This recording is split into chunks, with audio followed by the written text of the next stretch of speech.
As seen at Interbike 2018 over at Reno, the Crown Roller Rollers, or the Crown Rollers as I call them. Now I love the backstory on this one because I've walked up to the station which was set up next to Stack Halcyon, who were showing the Stack Zero trainer, and the guys were there and they were in a little booth spinning away on these rollers. And it looked like what I thought was a party trick. They were riding rollers, no hands, but it was the shape of the rollers that I looked at and went, that's not gonna, there's something happening here. There's a party trick going on. Because of the shape of the rollers is something I've never seen before. Large in the center, tapering off to smaller on the edges. It just does not make sense to look at. So it was a case of, guys, hold my beer. I'm gonna have a try of these and show you guys that whatever you're doing, you're fooling us somehow. I jumped on the bike, and I was completely wrong. I was turned around, not literally, but my opinion or my thoughts of this unit was turned around 180. It actually works. Now at the time I thought it was magic, however, it just comes down to physics. The basic concept on how these rollers work and how they're different to other standard flat rollers is that there's least resistance in the middle, and the further you ride out, the drum has to spin up and it provides more resistance. So your bike will want to tend to go to the center, which is on the higher point. Yes, mind blown, but until you've ridden one, you can't really grasp that of what it feels like. So the unanswered question I had from Reno was, does this unit provide enough resistance for me to put it through the Llama Lab test? Well, today we're going to find out.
First things first, onto the noise of the unit. And it's really hard to quantify in any meaningful way to show you guys in video what it means to have these rollers or a trainer or a device that makes X amount of noise. Every environment is different. Here in the Llama Lab, I've got hard walls, low roof. So you heard my noise then of the rollers. Here's the Crown Roller example in a different environment. So someone was wondering how loud Crown Rollers are. So I have a sound meter. Right now it's reading under 40. So I'll hop on it and then you guys can see how it is with the casual conversation.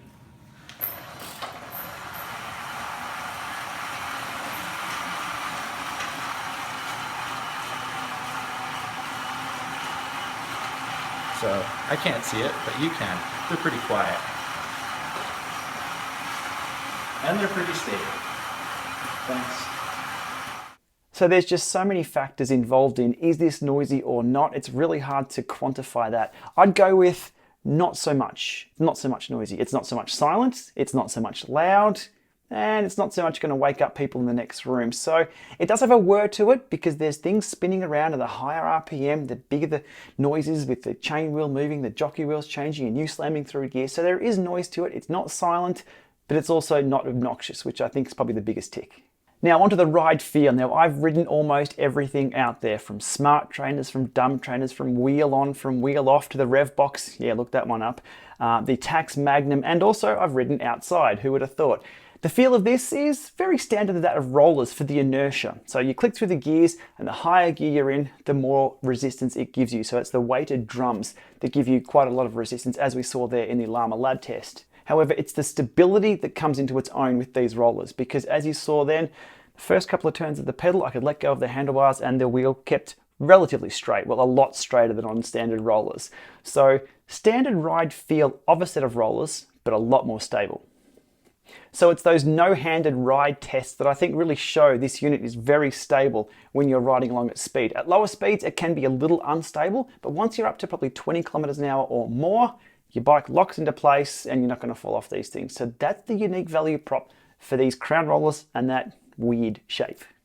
And what's the Lama Lab test without jumping over to DC Rainmaker's analysis tool, where we can compare just the 1 power meter today with the resistance provided from the crown roller. So I have the Asioma Duos on the bike here, standard Lama Lab test, 10 minutes of warming up, and could I hold 200 watts? Let's have a look at that. Well, the scaling is all out, but you can see there 201 watts. I was close.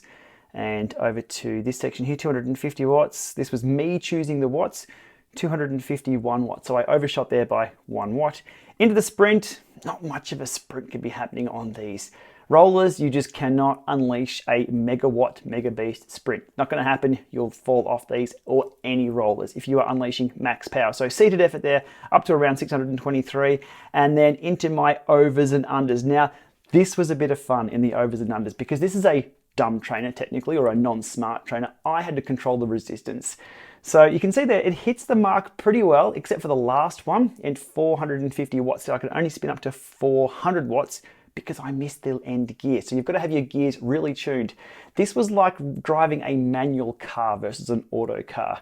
So as soon as the resistance came along, it said 350. I had to change through the gears and then spin up and hit that zone, and then drop back down later on. So you can see there, the power curve is there, except for the last one where I spun out and just couldn't grab the 11 and the 52 I think I had. So that was a bit of fun, made me think, but it wasn't like that erg mode experience. And overall accuracy wise, well, it doesn't report power, but you can see there, I could hold those zones pretty nicely. So up to 300 to 400 watts you could do in the 5211 I think I had on the bike. Any higher than that, probably not the best to choose rollers for. That's where you'd be getting a smart trainer or a dumb trainer locked in for those higher wattages. Remember, rollers are for spinning. So with the unboxing, the building, the Lama Lab test, and my experience out of the way, let's jump over to their website and double check their claims to see if what they're selling is what we get. So rolling through here, unparalleled stability. Crown roller's unique shape encourages your wheel to seek the center of the roller. Tick, that happens. There's no doubt about that. That's the unique value prop for these rollers. There's nothing else like it. Exceptional fit. Elevated roller creates a level axle plane so your bike fits. It's like riding on the road. Level playing field, yep, back and front. It does extend out, so there's quite a range of bike fit for that. Is it like riding on the road? Kind of, yes. Riding on rollers though is like riding on rollers. The back of the bike will move a little bit differently than on the road. Even some experienced riders will take a few minutes to adjust to this. So they're definitely like riding on rollers. As for riding on the road, it's close, it's close. Materials and precision. Precision machining gives our aluminium rollers their distinctive shape. Yep. Maintaining significant mass, yeah, they're quite weighty, and the rollers do not have adjustable resistance. Instead, we rely on the mass of our rollers, etc. Yes, you click through the gears, you spin that wheel up, you get more resistance. As you saw before, up to 600 watts in my mega spin, and about probably 400 watts sustained before you really started spinning out. That does depend on gearing, tire pressure, tire type, bike type, user weight, etc. So yeah, that's a tick box for there as well. Compact storage, tick box on that, fits most bikes, and telescopically closes up and stores out of the way. So guys, it's all ticks there on the website. And one last thing we'll do. We'll have a look at the user comments over on Kickstarter. This could go very badly because any backer can post on here. Now these guys were 200% funded, so all the way there, no probs. Over to the comment section of backers. Let's see if we can find a... Okay, here we go. First impressions. Received my set of rollers on Monday. Could not wait to unbox and set them up. Okay, construction seems very solid. The weak link will most likely be the belt. These guys supplied 2 belts. Seemed okay for me for my one Lama Lab test, but there were 2 in the box. Day 1, I'm a beginner. Day 2, I tried the different gearing today. Day 3, the plan is to try and get 10 more minutes at a time. I like these rollers. Thanks for reading. Stay safe and ride on, etc., etc. I'll link below to these comments. Scrolling down to the next one here, posted by Justin Barrett. Picked mine up locally yesterday, etc., etc. Tried out the rollers. The setup is a snap, super easy, much easier than the other rollers I've set up. Telescoping frame, etc., etc. Let's go down. Let's go. I can't ride rollers very well. Uh-oh. I tried many times. I've hurt myself twice. This isn't going too well, guys. Crown rollers feel different. There we go. Okay. Redeem themselves right there. I didn't get the oh no shimmies after 45 seconds of good ride, etc., etc. Anyway, I'm super stoked with the purchase. Let's go drop down to the summary there. And dealing with Charles and Jason has been nothing short of great. I can't wait to hear about them flourishing with this great new idea, particularly the current trend of smart trainers online, etc., etc. That's a good one. Okay, that's 2 thumbs up. I'll stop there. But again, links below to the Kickstarter comments, which is a good indication of how products go after they've been launched on Kickstarter. And finally, onto the price, $650 US. Yeah, that's probably the only gotcha with this. It is a premium product and there is nothing like it out there to compare to. There are flat rollers, there are smart rollers that dip up at the side so you don't fall off, but there is nothing like this out there. So effectively, they've created their own little market here for these stable rollers. Whether it's for you or not, if you've got a smart trainer, these are a good an addition to or an accompaniment for leg speed, pedal smoothness, maybe working out some left-right balance issues, just as something a bit of fun to have next to your smart trainer. If you're looking for an indoor trainer just for Zwift or resistance training, rollers aren't the answer. So for me, it's an accompaniment to, not in replacement for, if that makes sense. Anyhow, there we are, the Crown Roller rollers here in the Llama Lab test. They work, they're pretty stable, as you can see, no hands, and I didn't fall off. Alrighty, we'll leave it there for today. There it is, the Llama Lab test of the Crown rollers. All went smooth sailing and I have both my collarbones intact, which is always a good way to end a ride. All right, thanks for watching. If you've enjoyed this one, press thumbs up, hit subscribe to support what I'm up to, and thanks again to Crown Rollers for sending over those for the Llama Lab test. We'll see you soon.